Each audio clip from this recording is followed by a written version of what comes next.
বিসমিল্লাহির রহমানির রহিম। প্রিয় শ্রোতারা, আজ আমরা জানব নামাজের সময় শেষ হয়ে গেলে কিভাবে কাজা নামাজ আদায় করতে হয় এবং এর শর্ত কি। ইসলামে নামাজ ফরজ ইবাদত। মহান আল্লাহ বলেন, নিশ্চয়ই নামাজ মুমিনদের ওপর নির্দিষ্ট সময়ে ফরজ করা হয়েছে। আল কুরআন সূরা আন-নিসা 4:103 অংশ। অর্থাৎ নামাজ নির্দিষ্ট সময় আদায় করা ফরজ। কিন্তু যদি কোনো কারণে নামাজ সময়মতো আদায় করা না হয়, তবে তা কাজা করে আদায় করা বাধ্যতামূলক। কাজা নামাজ কি? কাজা নামাজ হল ফরজ নামাজ নির্ধারিত সময় আদায় না হলে পরে তা আদায় করা।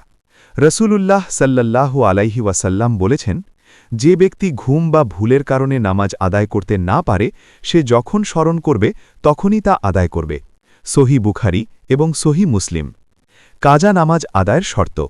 ১. ফরজ নামাজই কাজা হয়। শুধুমাত্র ফরজ ও ওয়াজিব নামাজ কাজা করতে হয়। সুন্নত নামাজ কাজা করা বাধ্যতামূলক নয়, তবে ফজরের সুন্নত বিশেষ ক্ষেত্রে আদায় করা যায়। ২. নিয়ত করতে হবে।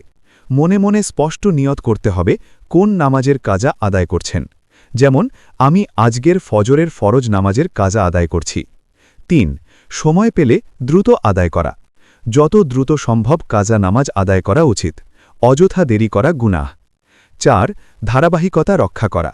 যদি একাধিক নামাজ কাজা হয়ে যায়, তাহলে ধারাবাহিকভাবে আদায় করা উত্তম। যেমন ফজর, জোহর, আসর এই ক্রমে।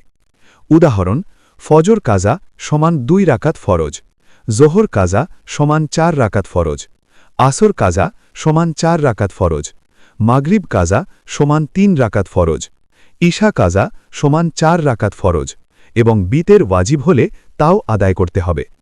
গুরুত্বপূর্ণ সতর্কতা: ইচ্ছাকৃতভাবে নামাজ ছেড়ে দেওয়া মারাত্মক গুনাহ। কাজা আদায় করলেও তওবা করা আবশ্যক, কারণ নামাজ হল ইসলামের স্তম্ভ। এটি বান্দা ও আল্লাহর মাঝে সবচেয়ে গুরুত্বপূর্ণ সংযোগ। সমাপনী বার্তা: প্রিয় শ্রোতারা, যদি কোনো নামাজ অনিচ্ছাকৃতভাবে ছুটে যায়, হতাশ হবেন না।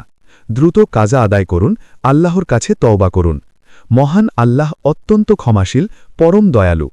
আল্লাহ আমাদের সবাইকে সময়মতো নামাজ আদায় করার তৌফিক দান করুন। আমিন।